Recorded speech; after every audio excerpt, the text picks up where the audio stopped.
ഹല്ലേലൂയയുടെ എല്ലാ പ്രേക്ഷകർക്കും ഒരിക്കൽ കൂടെ സ്വാഗതം. ഇന്ന് എന്നോടുകൂടെ റവറൻഡ് KC സണ്ണിക്കുട്ടിയുണ്ട്.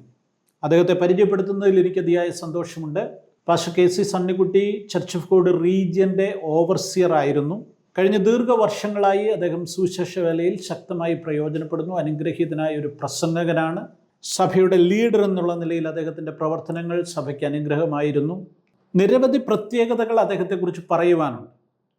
അദ്ദേഹം ഒരു പോലീസ് ഓഫീസറായിരുന്നു. ആ പോലീസ് ഓഫീസർ ആയിരിക്കുമ്പോൾ തന്നെ അദ്ദേഹം സുവിശേഷ വേലയിൽ സജീവമായി പ്രവർത്തിച്ചു കൊണ്ടിരുന്നു. പിന്നീട് അദ്ദേഹം വോളണ്ടറി റിട്ടയർമെൻ്റ് എടുത്തു. ഇപ്പോഴും സജീവമായി സുവിശേഷ പ്രവർത്തനങ്ങളിൽ വ്യാപൃതനാണ്. എന്നാൽ അദ്ദേഹത്തിൻ്റെ ജീവിതത്തെ സംബന്ധിച്ചിടത്തോളം ഏറ്റവും ദുഃഖകരമായ വേദനാജനകമായ ചില കാര്യങ്ങൾ ഓർപ്പിക്കുവാനുണ്ട്. അദ്ദേഹത്തിന് 3 ആൺമക്കൾ ഉണ്ടായിരുന്നു. ഈ 3 ആൺമക്കളും ചില വർഷങ്ങളുടെ ഇടവേളയിൽ ഈ ലോകത്തിൽ നിന്നും മാറ്റപ്പെട്ടു. അവരുടെ 30കളിൽ 32 വയസ്സ് 36 വയസ്സ് അതിനിടയിൽ 3 ചെറുപ്പക്കാർ അവർ ഈ ലോകത്തിൽ നിന്നും മാറ്റപ്പെട്ടു. അങ്ങനെ അതിവേദനയിലൂടെ കടന്നുപോയ ഒരു ദൈവദാസൻ, അദ്ദേഹത്തിൻ്റെ ഭാര്യ 2008 ഈ ലോകത്തിൽ നിന്നും മാറ്റപ്പെട്ടു. പിന്നീട് അദ്ദേഹം വിവാഹിതനായി ഒരിക്കൽ കൂടെ. എങ്കിലും വേദനകളുടെ ഒരു പരമ്പര, കഠിനമായ ശോധനകളുടെ ഒരു പരമ്പര അദ്ദേഹത്തിൻ്റെ ജീവിതത്തെ വല്ലാതെ ഉലച്ചു കളഞ്ഞു. 2025 അവസാന ദിവസങ്ങളിൽ ഡിസംബർ 25 ഞാൻ ഈ അഭിമുഖം എടുക്കുന്നത്. ഈ വർഷം മാർച്ചിലായിരുന്നു അവസാനത്തെ മരണം, രണ്ടാമത്തെ മകൻ്റെ മരണം. അദ്ദേഹത്തിൻ്റെ ജീവിതത്തെക്കുറിച്ച്, അദ്ദേഹം അനുഭവിക്കേണ്ടി വന്ന വേദനകൾ, ജീവിതത്തിൽ നേരിടേണ്ടി വന്ന പ്രതിസന്ധികൾ, മക്കളുടെ മരണമുണ്ടാക്കിയ ഉലച്ചിൽ, അപ്പോൾ തന്നെ സുവിശേഷ വേലയിൽ അദ്ദേഹം സജീവമായി പ്രവർത്തിക്കുന്നത്, ദൈവം അദ്ദേഹത്തെ നടത്തിയ വിധങ്ങൾ ഒക്കെ നമുക്ക് അദ്ദേഹത്തിൽ നിന്ന് തന്നെ കേൾക്കാം. മറ്റൊരു പ്രത്യേകത അദ്ദേഹത്തെക്കുറിച്ച് പറയുവാനുള്ളത്, കുക്ക് സാഹിബ് കേരളത്തിൽ വന്ന് പ്രവർത്തിച്ചു. പെന്തക്കോസ്തിൻ്റെ പ്രവർത്തനങ്ങൾക്ക് തുടക്കം കുറിച്ചു. അദ്ദേഹം ചങ്ങനാശ്ശേരിക്കടുത്ത് ലായിക്കാടിന് സമീപത്ത് ചെമ്പന്തുരുത്തി എന്ന് പറയുന്ന സ്ഥലത്തൊരു സഭ സ്ഥാപിച്ചു. ആ സഭയിൽ കുക്ക് സാഹിബിൻ്റെ കൈക്കീഴിൽ സ്നാനപ്പെട്ട അനുഗ്രഹീതനായ ഒരു ഭക്തൻ്റെ മകനായിട്ട് ജനിക്കുവാനുള്ള ഭാഗ്യം ലഭിച്ചു. അവിടെ മുതലുള്ള ചരിത്രം പാസ്റ്റർ പറയണം. സ്വാഗതം ചെയ്യുന്നു ഹല്ലേലൂയ ന്യൂസിലേക്ക്.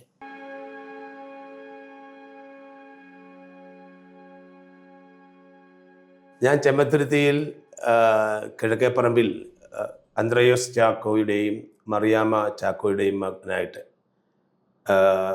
വിശ്വാസത്തിൽ ജനിച്ച് വളർത്തപ്പെടുവാനായിട്ട്, പെന്തക്കോസ് അനുഭവത്തിൽ വളരുവാനായിട്ട് ദൈവം സഹായിച്ചു. ജീവിതത്തിൻ്റെ ആരംഭകാലമൊക്കെ വളരെ സന്തോഷമായിരുന്നു. അത് അയവർക്കുവാൻ കിട്ടിയിരിക്കുന്ന ഈ സന്ദർഭം, ഈ കാലഘട്ടം എന്ന് പറയുമ്പോൾ എൻ്റെ ജീവിതത്തെക്കുറിച്ച് പറഞ്ഞാൽ my life is A testimony of death. ഒരു മരണത്തിൻ്റെ ഒരു പരമ്പര തന്നെയുണ്ട് എൻ്റെ ജീവിതാനുഭവത്തിൽ. എൻ്റെ ചെറുപ്പകാലത്ത് തന്നെ മാതാവ് ഈ ലോകത്തിൽ നിന്ന് മാറ്റപ്പെട്ടു. അതുകൊണ്ട് 6ാം ക്ലാസ്സിൽ പഠിക്കുന്ന സന്ദർഭത്തിൽ. അതിനുശേഷമായിട്ട് മാതാവിനെ പോലെ കരുതിയിരുന്ന മൂത്ത സഹോദരി ഉണ്ടായിരുന്നു. സഹോദരി ലോകത്തിൽ നിന്ന് മാറ്റപ്പെട്ടു. അനന്തരമായിട്ട് മറ്റൊരു സഹോദരൻ, എൻ്റെ ഇളയ സഹോദരൻ ലോകത്തിൽ നിന്ന് മാറ്റപ്പെട്ടു. തുടർന്ന് ചില വർഷങ്ങൾ കഴിഞ്ഞപ്പോൾ എൻ്റെ ഭാര്യ 25ാമത്തെ വർഷം ഞങ്ങൾ വിവാഹ വാർഷികം കൊണ്ടാടണം അല്ലെങ്കിൽ സന്തോഷിക്കണമെന്ന് ഓർത്തിരുന്ന സന്ദർഭം. ആ വർഷമാണ് 2008 എൻ്റെ പ്രിയ ഭാര്യ ഈ ലോകത്ത് നിന്ന് മാറ്റപ്പെടുവാനിടയായി. അനന്തരം എൻ്റെ പിതാവ് 84ാമത്തെ വയസ്സിൽ മരണപ്പെട്ടു. തുടർന്ന് കർത്താവിൻ്റെ ദാസൻ സാങ്കുട്ടി പാസ്റ്റർ പറഞ്ഞതുപോലെ എൻ്റെ ഏറ്റവും ഇളയ മകൻ, എൻ്റെ 3 മക്കളിൽ 2 പേര് ടിൻസാണ്. അത് മൂത്തയാൾ ജെറാൾഡ് കെ സണ്ണി, രണ്ടാമത്തെ ടിൻസിലെ മൂത്തയാൾ റൊണാൾഡ് കെ സണ്ണി, ടിൻസിലെ ഇളയാൾ റൊണാൾഡ് കെ സണ്ണി.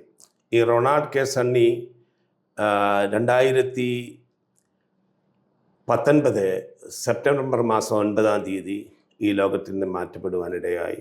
ബോംബെയിൽ നിന്ന് വീട്ടിലേക്ക് വരുന്ന സന്ദർഭത്തിൽ അദ്ദേഹത്തിന് പ്രിയ മകന് ഡയബറ്റീസ് ഉണ്ടായിരുന്നു. അതിന് ഗുളികയും മരുന്നൊക്കെ കഴിക്കുന്നുണ്ടായിരുന്നു.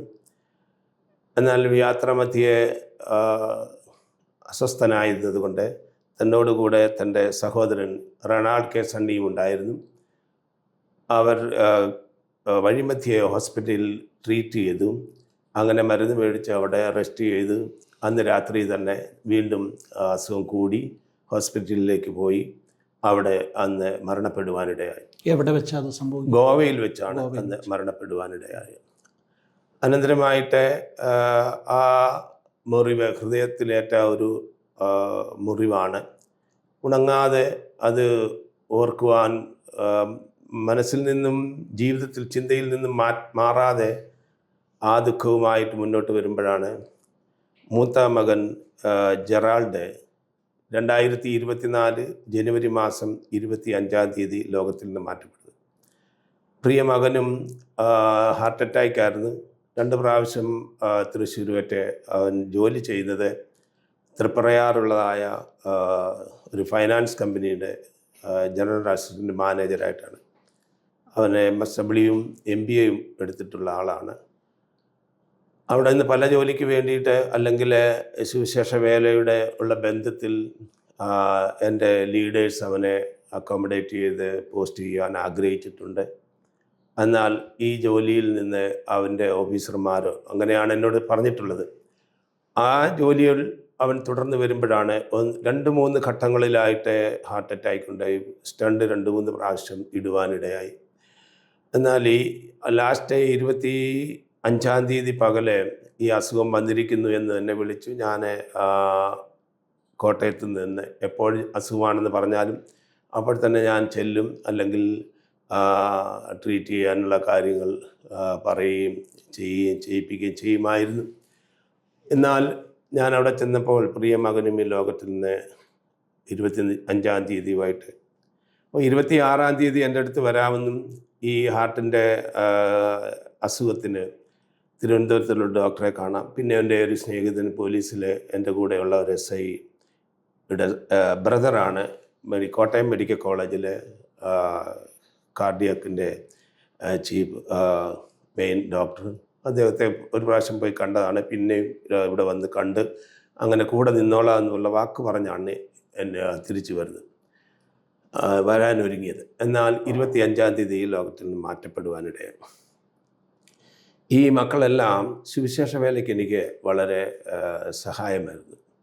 എന്നാൽ ഒരു എഴുത്തുകാരൻ, ഒരു സുവിശേഷകൻ, ഒരു ഉപദേഷ്ടാവ് എന്നൊക്കെയുള്ള രീതിയിൽ ഈ 3 പേരും എനിക്ക് സഹായമായിരുന്നു സുവിശേഷ വേലയ്ക്ക്. അവരുടെ ഇഷ്ടത്തിനനുസരിച്ച് ഞാൻ എല്ലാ കാര്യങ്ങൾക്കും സ്വാതന്ത്ര്യം കൊടുക്കുകയും സഹായങ്ങൾ ചെയ്യുകയായിരുന്നു അവരുടെ എല്ലാവരുടെയും മരണം വരെയും. 3ാമത്തെ മരണമെന്ന് പറയുന്നത് റൊണാൾഡ് കെ സണ്ണിയാണ്. അവൻ ഈ കേരളത്തിലെ യൂത്തിൻ്റെ പ്രവർത്തനങ്ങളിലൊക്കെ പാസ്റ്റർക്കറിയാമല്ലോ, മുൻപന്തിയിൽ നിന്ന് പ്രവർത്തിച്ചിട്ടുള്ള ആളാണ്. അപ്പോൾ തന്നെ ചർച്ച് ബോർഡിൻ്റെ ഒരു പാസ്റ്ററായിരുന്നു. അവനും നേഴ്സിംഗും പാസ്സായി BTH ICTSൽ പഠിച്ചു. അനന്തരമായിട്ട് പിന്നെയും പഠിക്കുവാനും ജോലിക്ക് പോകുവാനൊക്കെയുള്ള ആഗ്രഹത്തിൽ ഫിലിപ്പീൻസിൽ പോകാനുള്ള ആഗ്രഹത്തിൽ അങ്ങനെ ഏർപ്പാട് ചെയ്ത് നമ്മുടെ ഒരു പാസ്റ്ററെ അമേരിക്കയിലുള്ള ആൾ എന്നോട് പറഞ്ഞു, ഇനി അവനെ എങ്ങും വിടണ്ട, അവനെ എങ്ങും വിളിച്ച് വരുത്താൻ പറഞ്ഞു. അങ്ങനെ ഞാൻ വിളിച്ച് വരുന്ന യാത്രയിലാണ് ചങ്ങനാശ്ശേരിയിൽ വണ്ടി എത്തുമ്പോഴേക്ക് മരണപ്പെട്ടതായിട്ട് ഞങ്ങൾക്ക് ലഭിച്ചത്. അങ്ങനെ 3 പേരുടെ മരണം നോക്കുമ്പോൾ 1 by 1 ആയിട്ട് ജീവിതത്തിൻ്റെ മുറിവുകൾ ഒന്നിനു പുറകെ ഒന്നായി ഉണങ്ങുന്നതിന് മുൻപേ വരുമ്പോൾ മരണങ്ങളുടെ പരമ്പരയായിരുന്നു. അത് അങ്ങനെ തന്നെ പറയാം. അതിൻ്റെ കാരണം ലോകത്തിൽ നമുക്ക് ഏറ്റവും ക്ലോസ് റിലേഷൻ എന്ന് പറയുന്നത് അപ്പനും അമ്മയും ഭാര്യയും മക്കളുമാണല്ലോ. അവർ ഈ ലോകത്തിൽ നിന്ന് മാറ്റപ്പെട്ട് കഴിഞ്ഞാൽ പിന്നെ നമ്മളേ ഉള്ളൂ. ശൂന്യതയാണ്. അപ്പം ഞാനിങ്ങനെ ഈ ദിവസങ്ങളിൽ ഏതോ ഒരു പുസ്തകം വായിച്ചപ്പോൾ ഇങ്ങനെ എല്ലാം നഷ്ടപ്പെട്ടവനൊന്നും പേടിക്കാനില്ല. അല്ല, അതുകൊണ്ട് എല്ലാവരും ഉണ്ടായിരുന്നപ്പോൾ, മക്കളെല്ലാവരും ഉണ്ട്, ഭാര്യ ഉള്ളപ്പം ജീവിതത്തെക്കുറിച്ച് നമ്മൾ ആകുലതകളുണ്ടായിരുന്നു, ബാലൻസ് ചെയ്ത്. ഇപ്പോൾ ഒന്നുമില്ലാതെ വരുമ്പോഴത്തേക്ക് പേടിക്കാൻ ഒന്നുമില്ല. അപ്പം പിന്നെയുള്ളത് പറയുന്നത് ദൈവത്തിൻ്റെ വചനം നൽകുന്ന ധൈര്യമാണ്.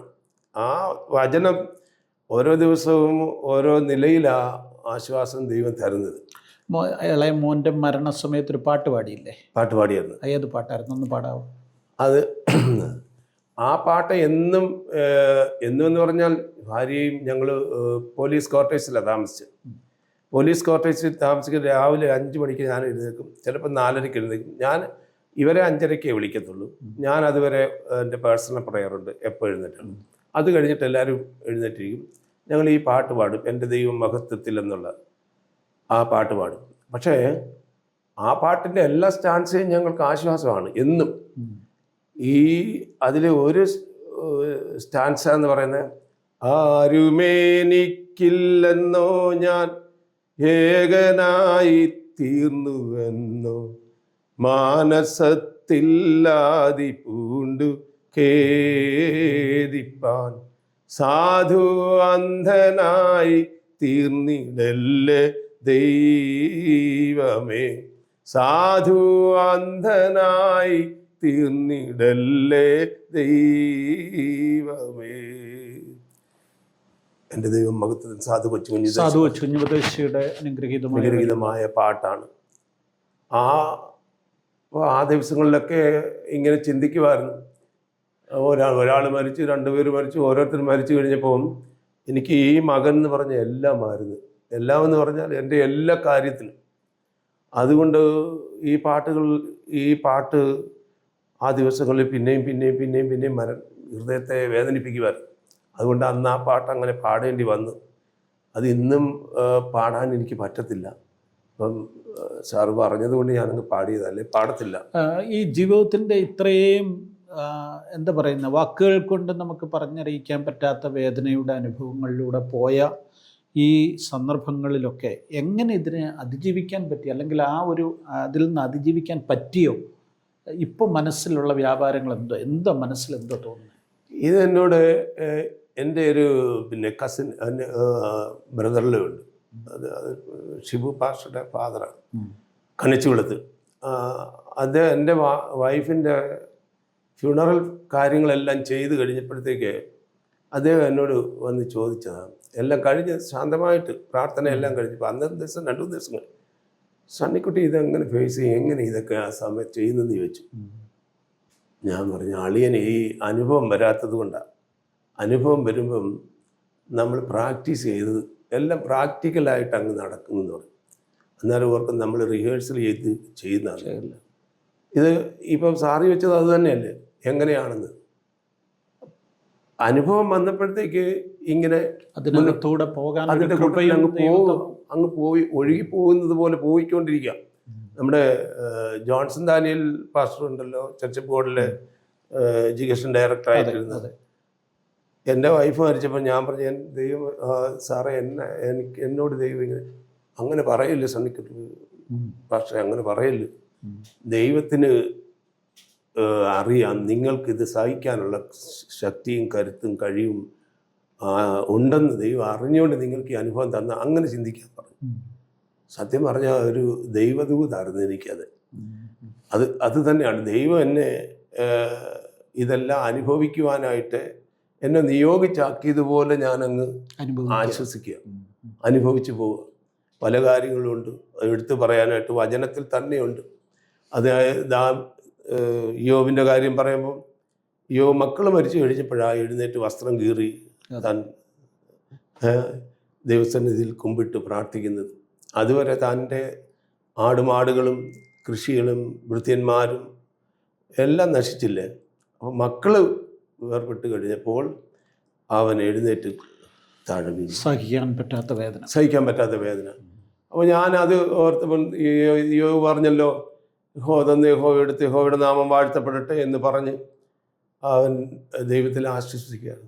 പിന്നെ അവനൊരു പ്രത്യാശ ഉണ്ടാകുന്നില്ല, എൻ്റെ വീണ്ടെടുപ്പുകാരൻ ജീവിക്കുന്നു, ഒടുവിൽ ഞാൻ അവനെ കാണുമെന്നുള്ള പ്രത്യാശ. അത് ഇപ്പോൾ ആ പ്രത്യാശയാണ്. ആ വാക്യങ്ങളും ശരിക്കും പറഞ്ഞാൽ ഈ യോബിൻ്റെ പുസ്തകം ഒരു റിസർച്ച് ബുക്കായിട്ട് ഞാൻ എടുത്തിരിക്കുന്ന ഒരു അനുഭവം കൊണ്ട്. അപ്പോൾ പൗലോസ് 2 കൊരിന്ത്യർ ലേഖനം 1-ാം അധ്യായത്തിൻ്റെ 3-4 വാക്യം പറയുമ്പോൾ, ദൈവം ഞങ്ങളെ ആശ്വസിപ്പിക്കുന്ന ആശ്വാസം കൊണ്ട് ഞങ്ങൾ ഏതൊരു കഷ്ടത്തിലുള്ളവരെ ആശ്വസിപ്പിക്കേണ്ടതിന് ഞങ്ങൾക്കുള്ള കഷ്ടങ്ങളിലൊക്കെ അവൻ ഞങ്ങളെ ആശ്വസിപ്പിക്കുന്നുള്ള വാക്യം, അതും എൻ്റെ അനുഭവമായിട്ട് എടുത്തിരിക്കുക. അത് പറയാൻ കാരണം ഞങ്ങളുടെ അടുത്ത് എബ്രഹാം എന്ന് പറയുന്ന, ഞങ്ങളെല്ലാം അബ്രാനപ്പാൻ എന്നാണ് വിളിക്കുന്നത്, അദ്ദേഹത്തിന് ഒരു മകനേ ഉള്ളായിരുന്നു. ആ മകൻ മരിച്ചുപോയി. അപ്പോൾ അത് കഴിഞ്ഞ് അദ്ദേഹത്തിന് ഭയങ്കര ദുഃഖമാണ്. എന്നെ കാണും ഞാൻ എന്നെ ഒരു പിതാവിനെ പോലെ സ്നേഹിക്കുകയും സഹായിക്കുകയും ചെയ്യും, ആരോടും പറയാനില്ല. അതിനാൽ അദ്ദേഹം എൻ്റെ 3 മക്കളും മരിച്ചു കഴിഞ്ഞപ്പോൾ എൻ്റെ വീട്ടിൽ വന്ന്, ആദ്യം സാറിൻ്റെ വീട്ടിൽ വന്നല്ലോ, വന്ന് എന്നെ ആശ്വസിപ്പിച്ചില്ല, അതുപോലെ വന്ന് ആശ്വസിക്കാമായിരുന്നല്ലോ എന്ന് ഓർത്ത് ആദ്യ ദിവസം വന്നപ്പോൾ ഞാനൊന്നും മിണ്ടിയൊന്നുമില്ല. വളരെ എൻ്റെ അടക്കാൻ വയ്യാത്ത ദുഃഖവും ഭാരവും പ്രയാസവും കൊണ്ടിരുന്നപ്പം അത് കഴിഞ്ഞ് 3-4 ദിവസം കഴിഞ്ഞ് അദ്ദേഹം വീണ്ടും വന്നപ്പോൾ ഞാൻ ചിരിക്കുകയും സംസാരിക്കുകയൊക്കെ ചെയ്തപ്പം അദ്ദേഹം പറഞ്ഞു, അദ്ദേഹം കരഞ്ഞുകൊണ്ട് എൻ്റെ കാലിലോട്ട് ഇങ്ങനെ പിടിച്ചിട്ട് പറയാണ്, ഞാനിനി ഒരിക്കലും കരയത്തില്ലെന്ന് പറഞ്ഞു. എനിക്കൊരു മകനെ മരിച്ചുള്ളൂ, പക്ഷേ എനിക്ക് ദൈവം ഒരാളെ തന്ന് ഇനി കരയാതിരിക്കാൻ എന്ന് പറഞ്ഞ് എൻ്റെ കണ്ടുകൊണ്ട് അദ്ദേഹം ആശ്വസിക്കുക. ഉള്ള സംഭവിച്ച കാര്യം അദ്ദേഹം ഇപ്പോഴും ജീവിച്ചിട്ടുണ്ട്, ഞാൻ ഇടയ്ക്കിടയ്ക്ക് കാണാറുണ്ട്. അപ്പോൾ അങ്ങനെയുള്ള കാര്യങ്ങൾ വരുമ്പോൾ എൻ്റെ മക്കളുടെ മരണവും ഭാര്യയുടെ മരണവും മാതാവിൻ്റെ മരണവും സഹോദരൻ്റെ ഒക്കെ മരണം, എനിക്കിപ്പം ലോകത്തിലെ ആരും ദുഃഖത്തിലുള്ളവരെ ആശ്വസിപ്പിക്കുന്നതിനേക്കാൾ അനുഭവത്തിൽ കൂടി ആശ്വസിപ്പിക്കാൻ കഴിയും എന്നൊരാശ്വാസം എനിക്കുണ്ടെങ്കിലും എൻ്റെ ദുഃഖത്തിനൊരാശ്വാസം ആകുന്നില്ല, പ്രതിവിധി ആകുന്നില്ല. പക്ഷേ എല്ലാ പ്രത്യാശയിലാണ് മുന്നോട്ട് പോകുന്നത്. കാണാം. യെസ്, ജീവിതത്തിൻ്റെ തീവ്രമായ വേദനയുടെ ആഴങ്ങൾ വാക്കുകൾ കൊണ്ട് വിവരിക്കുവാനാകാത്ത നഷ്ടത്തിൻ്റെ അങ്ങേയറ്റം അതനുഭവിച്ച് അതിലൂടെ കടന്നു പോകുന്ന ഒരു ദൈവദാസൻ്റെ മുൻപിലാണ് ഞാനിരിക്കുന്നത്. എൻ്റെ പ്രേക്ഷകർ അദ്ദേഹത്തിൻ്റെ അനുഭവങ്ങളാണ് കേട്ടുകൊണ്ടിരിക്കുന്നത്. നമുക്ക് അദ്ദേഹത്തിൻ്റെ ആ വേദനാജനകമായ അനുഭവങ്ങളുടെ തീവ്രത എത്രത്തോളം ഉൾക്കൊള്ളാൻ പറ്റുന്നു എന്നെനിക്കറിയത്തില്ല. എനിവേ, അദ്ദേഹത്തിന് വേണ്ടി പ്രാർത്ഥിക്കുക, അദ്ദേഹത്തിൻ്റെ മിനിസ്ട്രി ഓർത്ത് പ്രാർത്ഥിക്കുക. ഇതിനപ്പുറത്ത് അദ്ദേഹത്തെ ദൈവം നടത്തിയ വിധങ്ങളെക്കുറിച്ചും അദ്ദേഹം കർത്താവിന് വേണ്ടി ചെയ്ത കാര്യങ്ങളെക്കുറിച്ചും നമ്മൾ കേൾക്കുവാൻ പോവുകയാണ്. ചങ്ങനാശ്ശേരിയിലാണ് ജനിച്ചതെന്ന് പറഞ്ഞു. ഈ പറഞ്ഞ പോലെ കുക്ക് സാഹിബ് സ്ഥാപിച്ച ഒരു സഭയിലെ മെമ്പറായിരുന്നു. ഈ ബാല്യത്തിൽ ഇങ്ങനെ ഒരു സുവിശേഷകനാകണം എന്നുള്ള താല്പര്യം അങ്ങനെ വല്ലതും ഉണ്ടായിരുന്നു?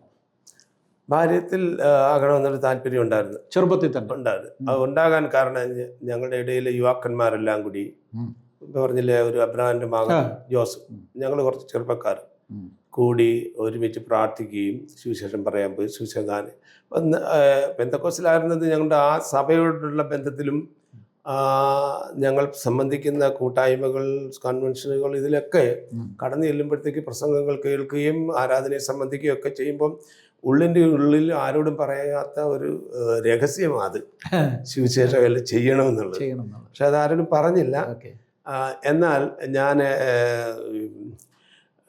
SLC കഴിഞ്ഞപ്പം ജോസൻ ആൻഡ്രൂസ്, എൻ്റെ ഒരു പേരപ്പൻ്റെ മകനാണ്, NJ ആൻഡ്രൂസിൻ്റെ മകൻ, പാസ്റ്റർ NJ ആൻഡ്രൂസ്. അദ്ദേഹം ഈ മാർത്താമ്മ കോളേജിലെ ഇന്റർ കോളേജ് പ്രയർ ഫെലോഷിപ്പിൻ്റെ സെക്രട്ടറിയാണ്, ICPF-ൻ്റെ. അതുകൊണ്ട് ഞാൻ ഇവിടെ നടക്കുന്ന മീറ്റിങ്ങുകളെല്ലാം വന്ന് സംബന്ധിക്കും, പ്രയർ മീറ്റിങ്ങുകളും അവരുടെ കോൺഫറൻസുകളെല്ലാം വന്ന് സംബന്ധിക്കും.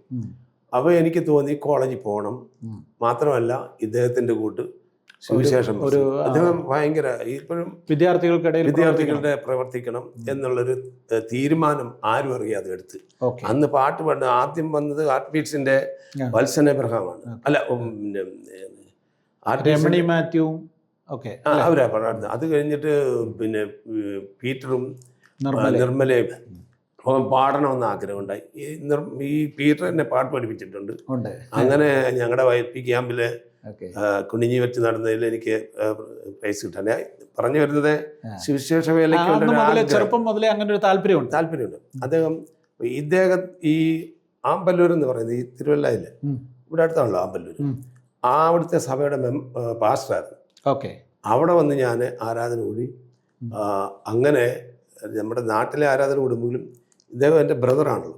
ആ ഒരു ക്ലോസ് കോണ്ടാക്റ്റിൽ ഞാൻ ഇവിടെ വന്ന് ഈ ആരാധനയിൽ അന്ന് എൻ്റെ പേരപ്പനാണ് ഈ മുക്കാഞ്ചിറ സഭയുടെ പാസ്റ്ററും സെൻറ്ററിൻ്റെ പാസ്റ്ററും.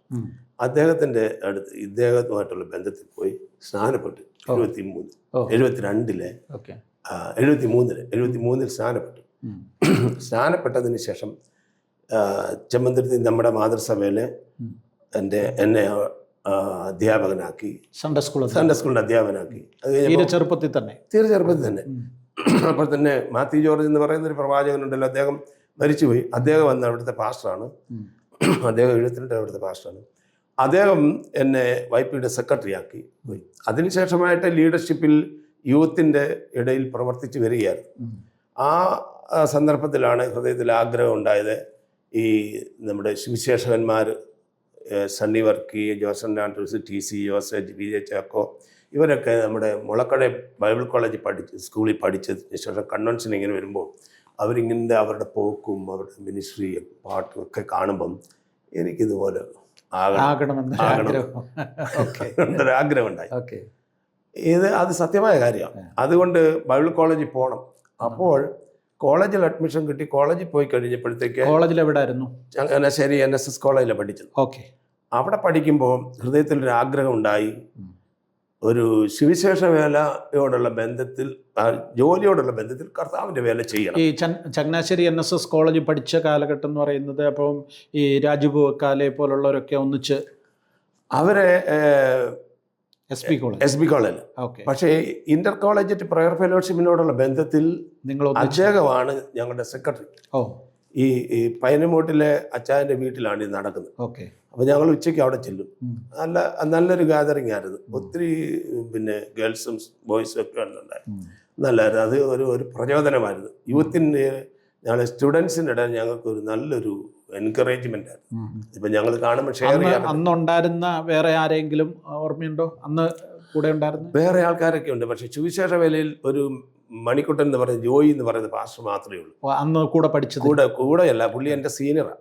പക്ഷേ ഈ ഇന്റർ കോളേജ് പ്രയർ സ്കോളർഷിപ്പിനോടുള്ള ബന്ധത്തിൽ ഞങ്ങൾ ഒന്നിച്ച് ഇന്നും ഇൻറ്റിമേറ്റ് ആണ്. ഞങ്ങൾ രണ്ടുപേരും പാസ്റ്റർമാരായി. രണ്ടുപേരും അദ്ദേഹം ജയിൽ മിനിസ്റ്റീരിയൽ സ്റ്റാഫായി. അനന്തരമായി സുവിശേഷ വേലയോടുള്ള ബന്ധത്തിൽ തൻ്റെ ഡിപ്പാർട്ട്മെൻറ്റ് മാറി ക്ലർക്കായി, വില്ലേജ് ഓഫീസറായി, തഹസീൽദാറായിട്ട് റിട്ടയർ ചെയ്തു. ഇപ്പോഴും IPCയിലെ പാസ്റ്ററാണ്. അപ്പം എനിക്കും അതുപോലെ ജോലിയും കിട്ടിയില്ല, പിന്നെ സുവിശേഷ വേലയിലും ഒന്നും ആയില്ല. പക്ഷേ ദൈവവചനം പഠിക്കുകയും പ്രാർത്ഥിക്കുകയും പരസ്യയോഗങ്ങൾ സംഘടിപ്പിക്കുകയൊക്കെ ചെയ്യുന്നുണ്ട്. അന്ന് തന്നെ ഈ ജോസച്ചാൻ എന്ന് പറയുന്ന ജോസൻ ആൻഡ്രൂസിനെ നമ്മുടെ നാട്ടിൽ കൊണ്ടുപോയി മൈക്ക് മേടിച്ച് വെച്ച് സുവിശേഷം പ്രസംഗിക്കാൻ അവസരം ഉണ്ടാക്കി കൊടുക്കുകയും പാട്ട് പാടുകയും ചെയ്യുമായിരുന്നു അന്ന് തന്നെ. അത് കഴിഞ്ഞിട്ട് കോളേജിൽ പഠിച്ചുകൊണ്ടിരിക്കുമ്പോൾ ഒരു അപേക്ഷ എഴുതി ഈ പോലീസ് ഡിപ്പാർട്ട്മെൻറ്റ് ജോലി കിട്ടുന്നതിന് വേണ്ടി. ആ അപേക്ഷയുടെ ഉള്ള ബന്ധത്തിൽ റിട്ടേൺ ടെസ്റ്റ് പാസ്സായി, ഇൻ്റർവ്യൂ പാസ്സായി, ഫിസിക്കൽ ടെസ്റ്റ് പാസ്സായി. അത് ഞാൻ സ്പോർട്സിലൊക്കെ നല്ലതായിട്ട് പ്രവർത്തിക്കുമായിരുന്നു. എല്ലാ ഫുട്ബോളിലുമൊക്കെ ഉണ്ടായിരുന്നു. അതുകൊണ്ട് ഫിസിക്കൽ ടെസ്റ്റിനൊന്നും ഫെയിലായില്ല, ബുദ്ധിമുട്ട് വന്നില്ല. ഞാൻ പാസ്സായി. അത് കഴിഞ്ഞ് ഇൻ്റർവ്യൂ പാസ്സായി. അത് കഴിഞ്ഞപ്പോഴാണ് CM മാത്യു എന്ന് പറയുന്ന ഒരു DYSP കോഴഞ്ചേരിയിലുള്ള ആൾ നമ്മുടെ അവിടെ വന്ന് താമസിച്ചു. അദ്ദേഹം എനിക്ക് റെക്കമെൻഡ് ചെയ്തു. അങ്ങനെ പോലീസിൽ ജോലി കിട്ടാനിടയായി. ജോലി കിട്ടുന്നതിന് മുൻപ് തന്നെ ഞാൻ ഇവിടുന്ന് ഹൈദരാബാദിൻ്റെ പ്രദേശത്തേക്ക് പോയി. അതായത് ടെസ്റ്റ് എഴുതി കഴിഞ്ഞിട്ട് ടെസ്റ്റ് എഴുതി ഫിസിക്കൽ ടെസ്റ്റ് ഇൻ്റർവ്യൂവും കഴിഞ്ഞതിന് ശേഷം 2 ബാച്ചിനെ ഞങ്ങളോടൊപ്പം ടെസ്റ്റ് എഴുതിയവരെ എടുത്തു കഴിഞ്ഞതിന് ശേഷമാണ് ഞാൻ പോയത്. ജോലി കിട്ടത്തില്ലെന്ന് ഓർത്ത് പോയതാണ്.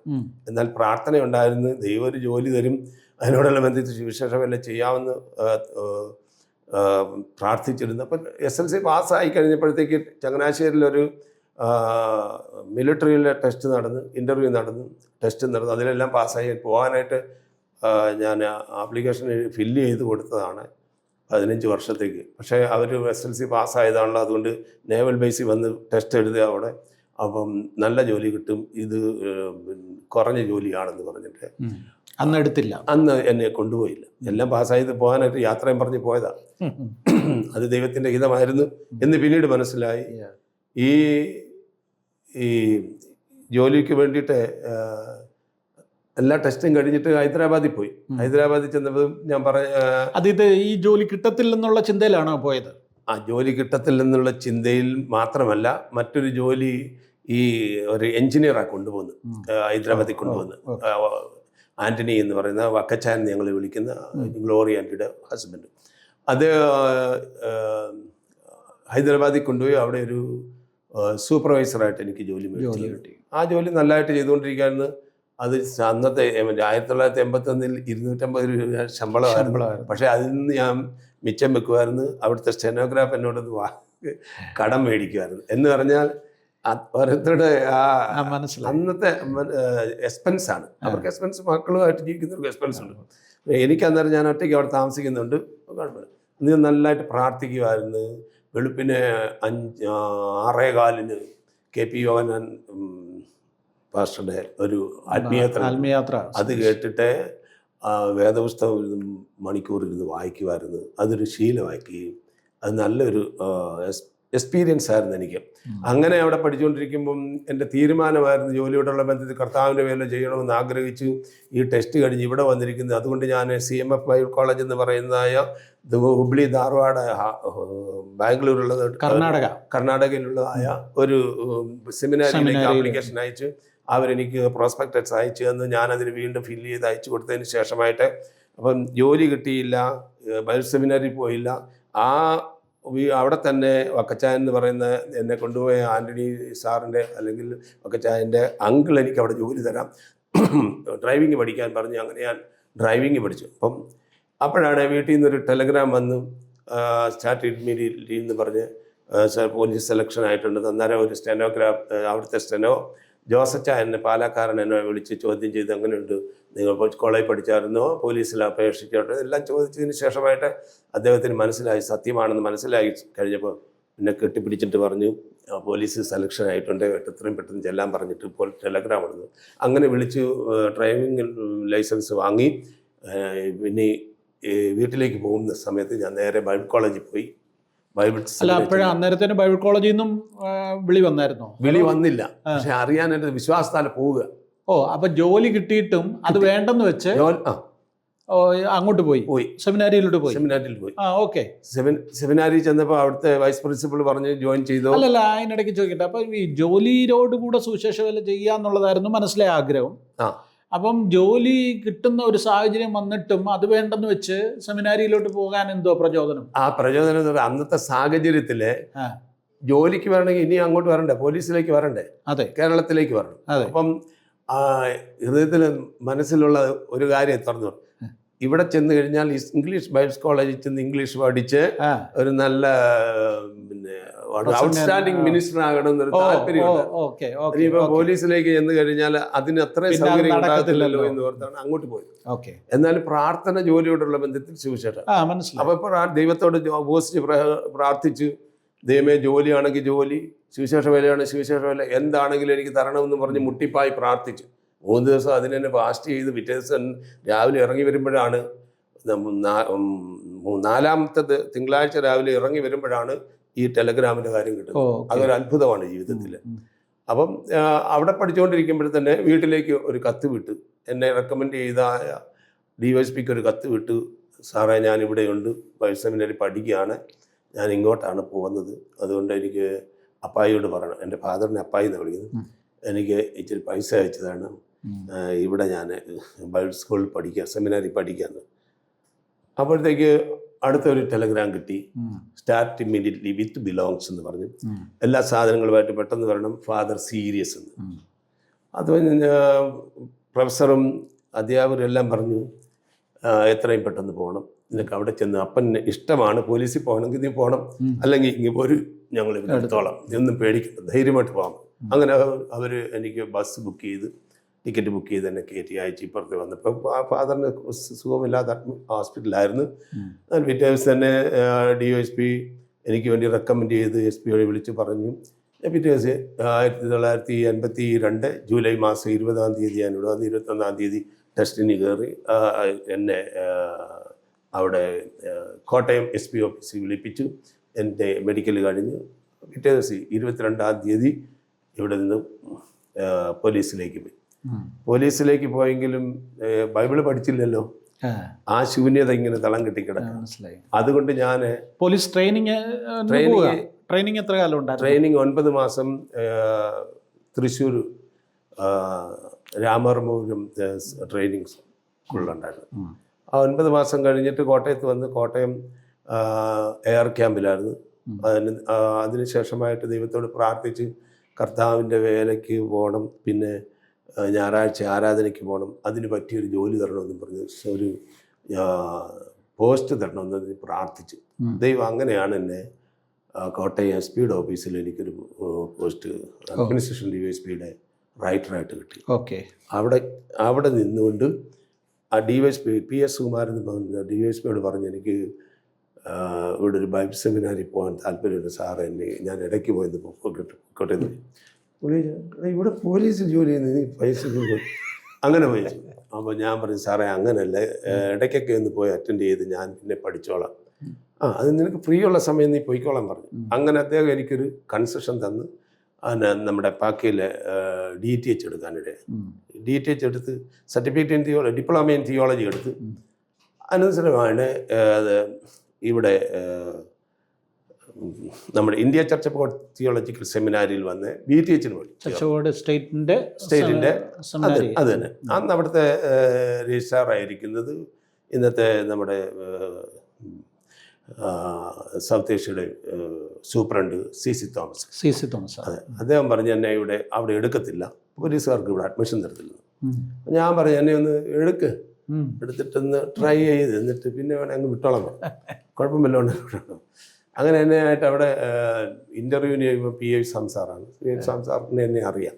അവിടെ SP ഓഫീസിൽ മിക്കവാറും ഈ എക്സിറ്റ് അടിക്കാൻ വരികയും പല കാര്യങ്ങൾക്ക് വന്നിട്ട് അതുകൊണ്ട് അദ്ദേഹത്തിന് അറിയാവുന്നതുകൊണ്ട് അല്ലാതെ തന്നെ സുവിശേഷ ബന്ധത്തിൽ നമ്മുടെ കൺവെൻഷനിൽ അവിടെ പ്രസംഗിക്കുമല്ലോ, അങ്ങനെയൊക്കെ അറിയാം. അദ്ദേഹം പോലീസിലായിരിക്കുമ്പോൾ തന്നെ പ്രസംഗിക്കാനൊക്കെ പോകും. ഈ പോലീസിലായിരിക്കുമ്പോൾ എനിക്കൊരു മ്യൂസിക്കൽ ട്രിപ്പ് ഉണ്ട്, ഒരു ഗോസ്പൽ ടീമുണ്ട്, ഏഞ്ചൽസ് മെലഡിയും.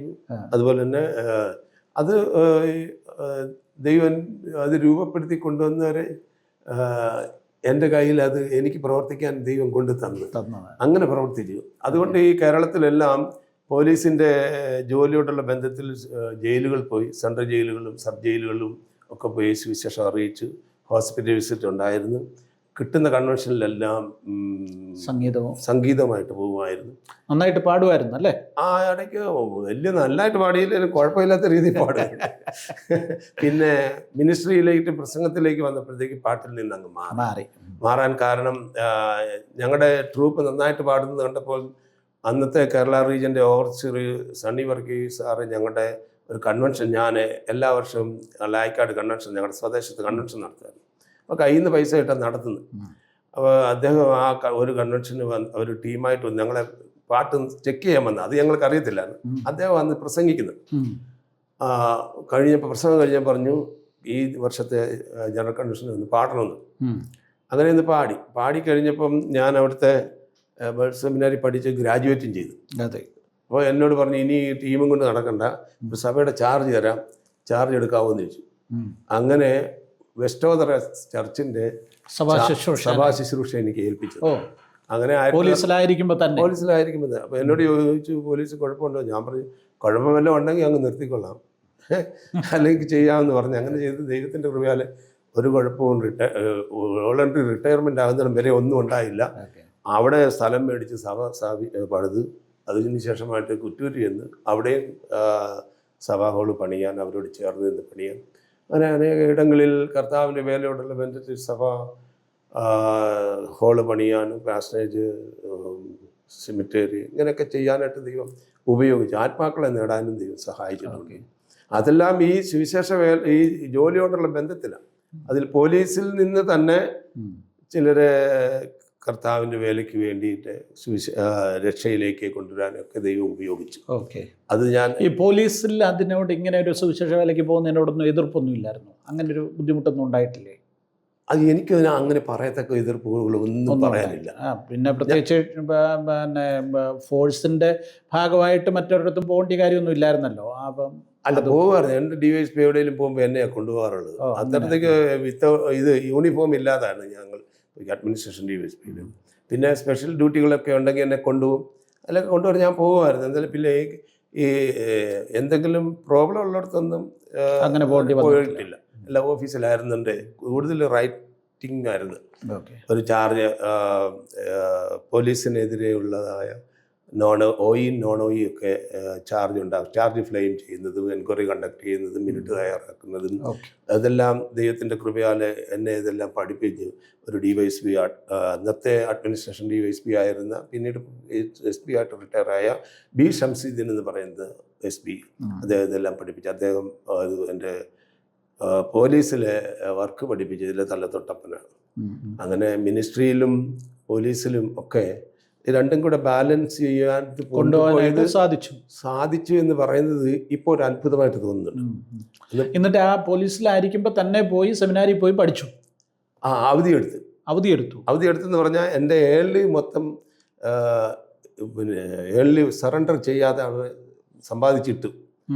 ഒരു വർഷം 1 മാസം നമുക്ക് സറണ്ടർ ചെയ്ത് പൈസ മേടിച്ചില്ല, അതവിടെ കിടക്കും.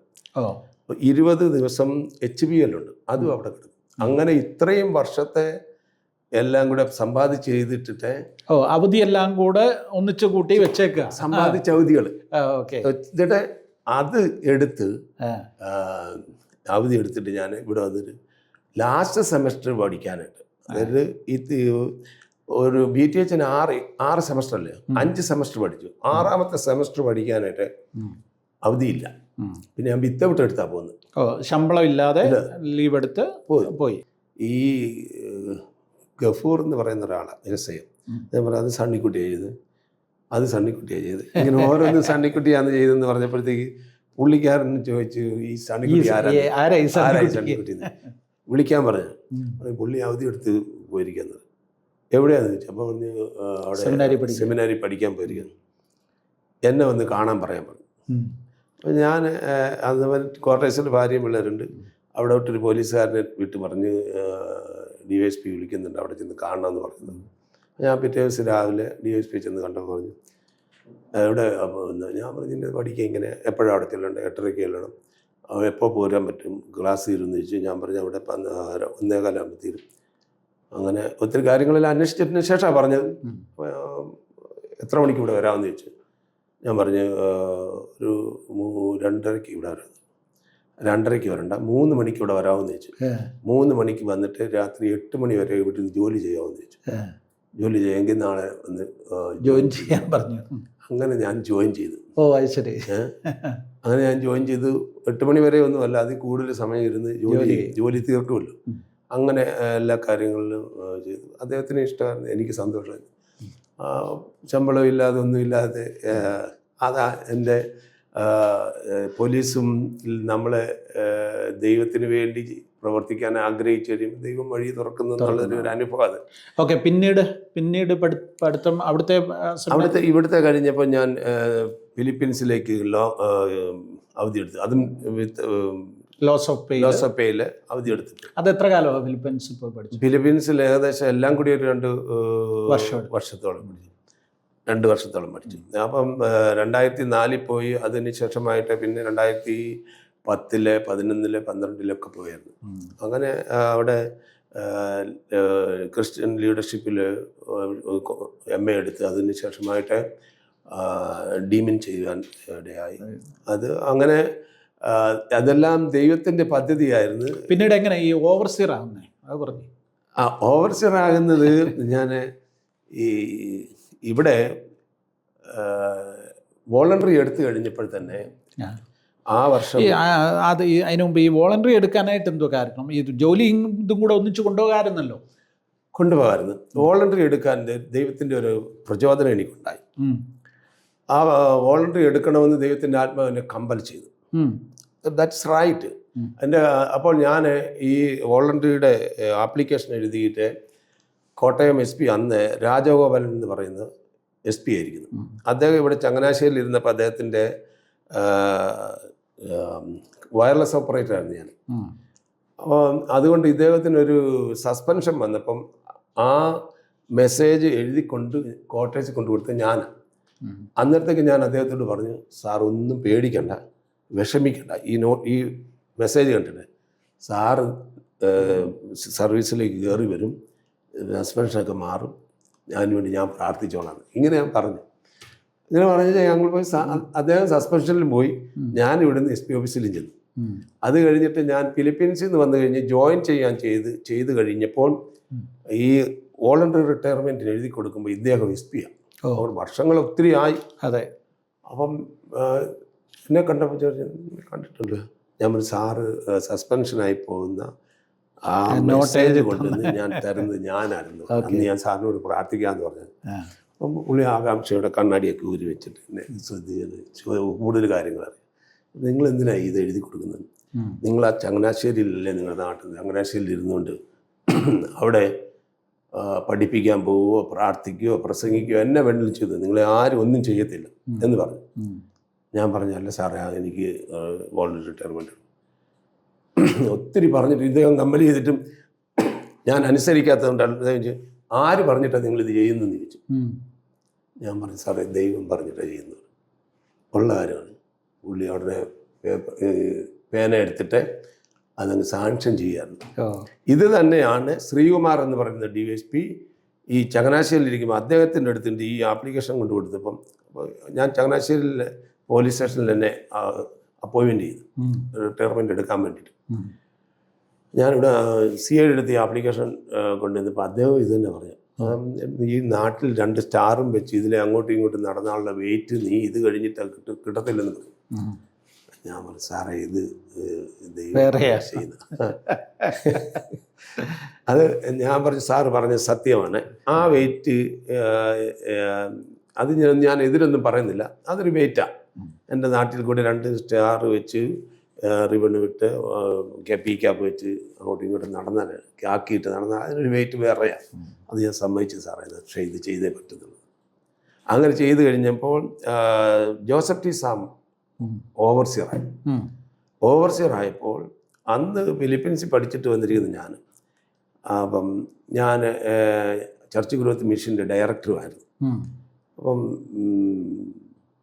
KC ജോൺ സാറ് അന്ന് ഇൻ്ററിൻ ഓവർസിയറായിട്ട് വന്നു കഴിഞ്ഞപ്പം സാം D. ജോസഫ് പാസ്റ്ററുമായിട്ട് സംസാരിച്ച് അദ്ദേഹത്തിന് താല്പര്യമാണ്. അങ്ങനെ അന്നത്തെ ഓവർസിയർ ഇൻ്ററിൻ ഓവർസിയറും കൂടി ആലോചിച്ച് എന്നെ എഡ്യൂക്കേഷൻ ഡയറക്ടറാക്കി. അങ്ങനെ അത് കഴിഞ്ഞപ്പോഴത്തേക്ക് ഓവർസിയർ പൊസിഷനിലേക്ക് എഡ്യൂക്കേഷൻ ഡയറക്ടർ ഓവർസിയർ ആകാന്നുള്ളൊരു, അപ്പോൾ അതിനുവേണ്ടി പക്വതയോടുകൂടെ ക്ഷമയോടും സഹനശക്തിയോടും കൂടി നിന്നു പ്രിപ്പയർ ചെയ്യുകയും പ്രാർത്ഥിക്കുകയും പഠിക്കുകയൊക്കെ ചെയ്ത്.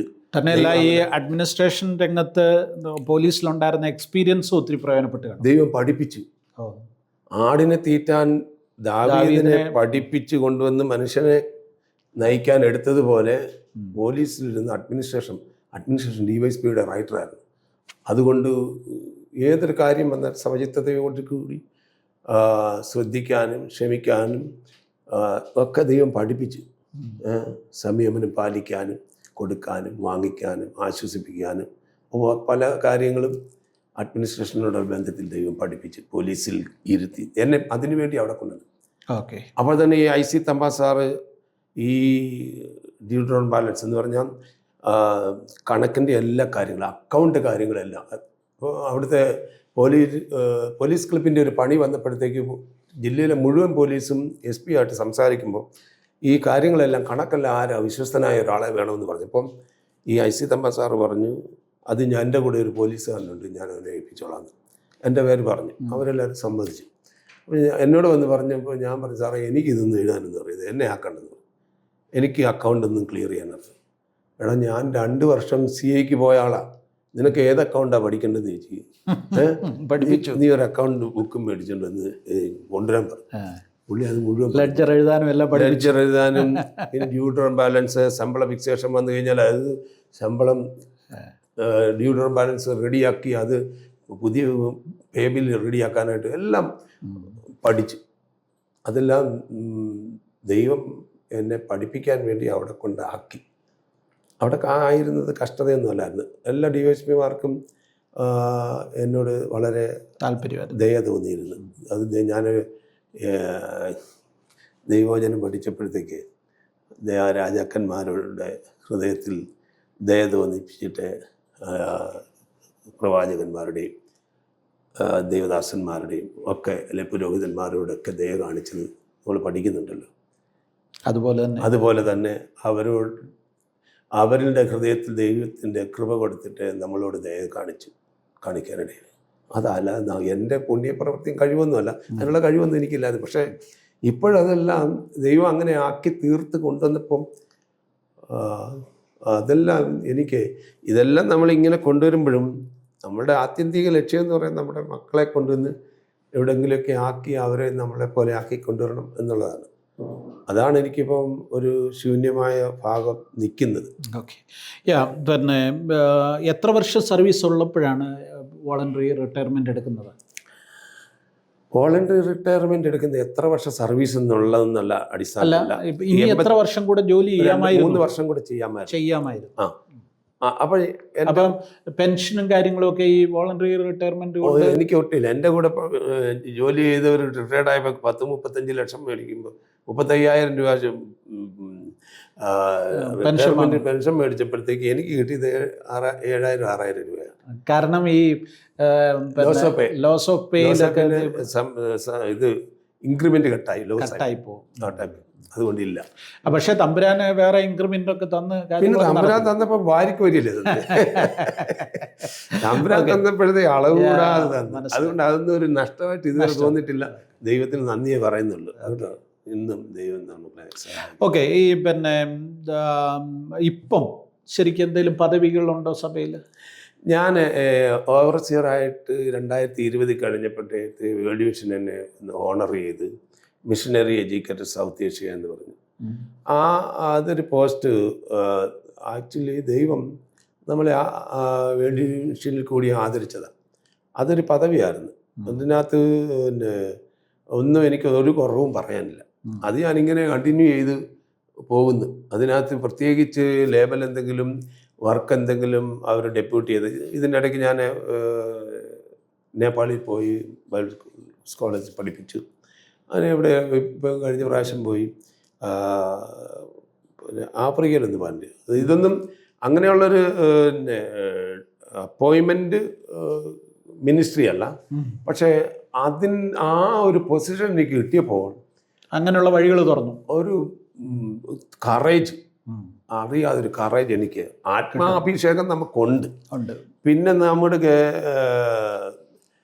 വെസ്ലി പറഞ്ഞതുപോലെ എനിക്ക് സ്വർഗീയ ഓർഡിനേഷനും ഉണ്ട്, മതത്തിൻ്റെ എൻ്റെ സഭാ നേതാക്കന്മാരുടെ ഓർഡിനേഷനും ഉണ്ടെന്ന് പറഞ്ഞ പോലെ ഒരു പവർ ആയിരുന്നു എനിക്ക്. അതുകൊണ്ട് അത് ഇന്നും എനിക്കുണ്ട്. നോ പഠിക്കാൻ ആർക്കും അത് മാറ്റിക്കളയാൻ പറ്റത്തില്ല. അത് അങ്ങനെ ഒരു പിന്നെ കൃപ, ആ കൃപയിലാണ് മുന്നോട്ട് പോകുന്നത്. ഓക്കെ. എനിവേ നമ്മൾ പല കാര്യങ്ങളും സംസാരിച്ചു. വ്യക്തിപരമായ വേദനകളും കാര്യങ്ങളും പങ്കിട്ടു. അപ്പോൾ അതിൻ്റെ അപ്പുറത്ത് ഈ കർത്താവിൻ്റെ വേലയിൽ, ശുശ്രൂഷയിൽ ചെറുപ്പത്തിലുള്ള ആഗ്രഹം പോലെ കർത്താവിന് വേണ്ടി പ്രയോജനപ്പെടാൻ പറ്റിയതിൻ്റെ സന്തോഷമുണ്ട്. ഓക്കെ. ആത്യന്തികമായിട്ട് നോക്കുമ്പോൾ, ജീവിതത്തെക്കുറിച്ച് നോക്കുമ്പോൾ എന്തുവാ പറയാനുള്ളത്? ആത്യന്തികമായിട്ട് നോക്കുമ്പോൾ ചിരിച്ചുകൊണ്ട് പറയാൻ പറ്റത്തില്ല. പക്ഷേ എന്നെ ചിരിപ്പിക്കുന്ന ഒരു ശക്തി എൻ്റെ കൂടെയുണ്ട്. അതാണ് പറയാൻ പറ്റുന്നത്. ഉള്ളിലേക്ക് നോക്കുമ്പോൾ, പുറകേക്ക് നോക്കുമ്പം, മുന്നോട്ട് നോക്കുമ്പോഴും ഒക്കെ ചിരിക്കാൻ പറ്റാത്ത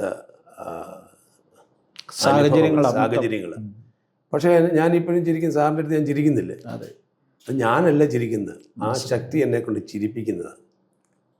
ഉള്ളിൽ കരയുക, ഉള്ളിൽ തേങ്ങല, അത് ആരോടും പറയാതിരിക്കാൻ എന്നെ സഹായിക്കുന്നത് ദൈവത്തിൻ്റെ ശക്തിയാണ്.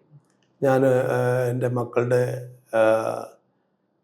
വേർപാടിന് ശേഷമായിട്ട് പലപ്പോഴും ദൈവമേ അവരെ കുഴിയിൽ നിന്ന് എഴുന്നേൽപ്പിച്ച് വരുത്തണമേ എന്ന് പറഞ്ഞ് പ്രാർത്ഥിക്കാം. പിന്നെ പ്രാർത്ഥിച്ചതുപോലെ ദൈവമേ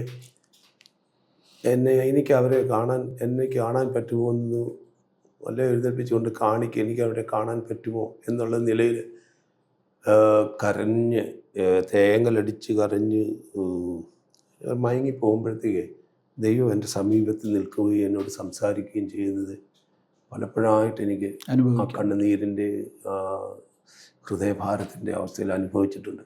അപ്പോൾ ദൈവം എന്നോട് സംസാരിച്ചിട്ടുണ്ട്, ഞാൻ മാത്രമല്ല അവർ 3 പേരോടും കൂടെ ഞാനും നിന്നെ കാണും, നീ ഞങ്ങളെ കാണുമെന്നുള്ളൊരു ആശ്വാസം. അതാണ് എനിക്ക് പ്രചോദനമായിട്ടുള്ളത്. ആത്യന്തികമായിട്ട് അത് മാത്രമേ ഉള്ളൂ. പിന്നെ പഴയ ധൈര്യത്തെക്കാൾ കൂടുതൽ ധൈര്യമായിട്ട് സുവിശേഷം പ്രസംഗിക്കാൻ ഞാൻ മുമ്പേ പറഞ്ഞില്ലേ, അതെ, എല്ലാം നഷ്ടപ്പെട്ടവന് ആരെയും പേടിക്കേണ്ട കാര്യമില്ല. തൻ്റെ ഇടമായിട്ട് സുവിശേഷം പറയാം. ആ ഒരു തൻ്റെ ഇട ഉള്ളിലുണ്ട്, ഒരു അനുഗ്രഹവും അഭിഷേകവും കൂടെയുണ്ട്. കഴിഞ്ഞ നാളുകളിൽ ചെയ്തതിനേക്കാൾ അധികമായിട്ട് ദൈവത്തിന് വേണ്ടി ചെയ്യാനുള്ളതായ ദൈവം എന്നെ ഉപയോഗിക്കട്ടെ എന്നേ പറയുന്നുള്ളൂ. ഇതെല്ലാം പോലീസിൽ ആണെങ്കിലും സഭാ ശുശ്രൂഷയിലാണെങ്കിലും ആത്മീയ പ്രവർത്തനങ്ങളിലാണെങ്കിലും ഇതെല്ലാം ബാലൻസ് ചെയ്ത് കൊണ്ടുപോകാൻ ദൈവം തക്ക സമയത്ത് സമയാസമയങ്ങളിൽ കൂടെ ഇരുന്ന് സഹായിച്ചു. അല്ലാതെ എനിക്കൊന്നും പുകഴുവാനില്ല. ഓക്കെ. ആദ്യത്തെ വൈഫ് ആൻസി, അതെ, പുള്ളിക്കാരുടെ മരണശേഷം രണ്ടാമതൊരു വിവാഹം കഴിച്ചു. പുള്ളിക്കാരുടെ പേരെന്തോ? ആദ്യത്തെ ഭാര്യ ആൻസി 25 വർഷം ആകുകയായിരുന്നു. ആ ഫെബ്രുവരിയിൽ വരുമ്പോഴത്തേക്ക്, സെപ്റ്റംബറിൽ മരിച്ചുപോയി. ഫെബ്രുവരി 2008 അന്ന് പോലീസിൽ വർക്ക് പോലീസിലാണ്. അന്ന് ഞാൻ ക്രൈംബ്രാഞ്ചിലെ റൈറ്ററാണ്, ക്രൈംബ്രാഞ്ച് റൈറ്ററാണ്. SP-യുടെ 3 ജില്ലയുടെ SP-യുടെ റൈറ്ററാണ് അന്ന് കോട്ടയത്ത്. അപ്പോഴാണ് മരിക്കുന്നത്. അതും ആ വൈഫിൻ്റെ മരണശേഷം 6 വർഷം കല്യാണം കഴിക്കാതിരുന്നു. പിള്ളേരുടെ വിദ്യാഭ്യാസം, ഒരാൾ MSW പഠിക്കുന്നു, പഠിക്കുന്നു, ഒരാൾ ചിത്രദുർഗയിൽ നഴ്സിംഗ് പഠിക്കുന്നു, ഒരാൾ SB കോളേജിൽ BBA പഠിക്കുന്നു. അതുകൊണ്ട് ഞാൻ കല്യാണമൊന്നും കഴിച്ചില്ല. പിന്നെ അവരുടെ പഠനമൊക്കെ കഴിഞ്ഞ് MSW ഇതെല്ലാം കഴിഞ്ഞ് എഡ്യൂക്കേഷൻ ഡയറക്ടറും ആയിക്കഴിഞ്ഞതിന് ശേഷമാണ് ഞാൻ വിവാഹം കഴിക്കുന്നത്. ഇപ്പോഴത്തെ ഭാര്യയുടെ പേരും പഴയ ഭാര്യയുടെ പേര് തന്നെ പിള്ളേരിട്ടതാണ്. എൻ്റെ 3 മക്കൾ ചെന്ന് ഇപ്പോഴത്തെ വൈഫിനെ ചെന്ന് കണ്ടിട്ട് അവരോട് സംസാരിച്ചിട്ട് മൂത്ത ആൾ പറഞ്ഞു, എന്നെ അന്വേഷിക്കേണ്ട, അവന്മാരെ 2നെയും പപ്പായും നോക്കണം എന്ന് പറഞ്ഞു. അപ്പം അവരെല്ലാം സ്വന്തം മാതാവിനെ പോലെയാണ് ഇപ്പോഴത്തെ ആൾ. അതുകൊണ്ട് അവരന്ന് കല്യാണക്കുറിയിൽ എഴുതി ചേർത്തത് പഴയ അമ്മയുടെ പേര് ആൻസി എന്നാണെങ്കിൽ ഈ അമ്മയുടെ പേര് ജാൻസി എന്നാക്കി, ഈ പിള്ളേരാക്കിയത്. അങ്ങനെ അതിനുശേഷമായിട്ട് മക്കളും മരുമക്കളും കൊച്ചുമക്കളും ഒക്കെ ആയിട്ട് ഇപ്പോഴത്തെ ഭാര്യയായിട്ട്. ഇപ്പം 2 കൊച്ചുമക്കളുണ്ട്. പറഞ്ഞില്ലല്ലോ, ചോദിച്ചില്ലല്ലോ അല്ലേ? ഇല്ല, അത് പറഞ്ഞില്ല. ഈ 3 മക്കളും വിവാഹിതരായിരുന്നു? 2 മക്കൾ വിവാഹിതരാണ്. ഒരു മകളുടെ വിവാഹം ഓൾറെഡി അടുത്ത് വന്നിരിക്കുകയായിരുന്നു, എൻഗേജ്മെൻ്റ് അടുത്തായിരുന്നു. അപ്പോൾ 2 മക്കളുടെ പിന്നെ ഭാര്യമാർ ഉണ്ട്. അവർ 2 മക്കളുടെ ഭാര്യമാരുണ്ട്. മൂത്ത ആളിന് 2 മക്കളുണ്ട്. അവർ 11 വയസ്സും 6 വയസ്സും ഉണ്ട്. അവൻ ജോലി ചെയ്ത ഓഫീസിൽ സ്ഥാപനത്തിൽ മോൾക്ക് ജോലി കൊടുത്ത് കുഞ്ഞുങ്ങളെ അവർ പഠിപ്പിക്കാനുള്ള കാര്യങ്ങൾ ചെയ്യുന്നുണ്ട്.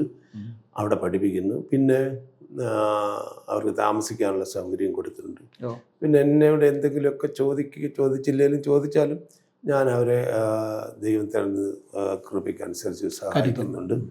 അങ്ങനെ ചെയ്തുകൊണ്ടിരിക്കുന്നു. 2ാമത്തെ മോൻ്റെ ഭാര്യ ഇപ്പോൾ സൗദിയിൽ നഴ്സായിട്ട് ജോലി ചെയ്യുന്നുണ്ട്. ഇടയ്ക്ക് ഞങ്ങളെ വിളിക്കും. അങ്ങനെയൊക്കെയാണ്, അങ്ങനെ പോകുന്നു. ഓക്കെ. കർത്താവിൻ്റെ ദാസൻ്റെ അനുഭവങ്ങൾ കേൾക്കാൻ സാധിച്ചതിൽ സന്തോഷമെന്ന് പറയാനൊക്കത്തില്ല. ദൈവം നമ്മളെ കടത്തിവിടുന്ന പാതകളിലൂടെ നമ്മൾ കടന്നു പോകുമ്പോൾ പലതും നമുക്ക് ദുഃഖകരമായിരിക്കാം, വേദനാജനകമായിരിക്കാം. പക്ഷെ അത് അനുഭവിക്കുക, അതിനുള്ള കൃപ കർത്താവ് തന്നിരിക്കുന്നു. അത് നേരത്തെ കർത്താവിൻ്റെ ദാസൻ തന്നെ പറഞ്ഞതുപോലെ അതിനുള്ള ഒരു ബലമുള്ള ഒരാൾക്ക് എന്ത് ചെയ്യത്തുള്ളൂ, അത്രയും ഹാർഡായിട്ടുള്ള അനുഭവങ്ങൾ നൽകത്തുള്ളൂ എന്ന് നമ്മളുടെ ജീവിതാനുഭവങ്ങൾ കൊണ്ട് മനസ്സിലാവുന്നു.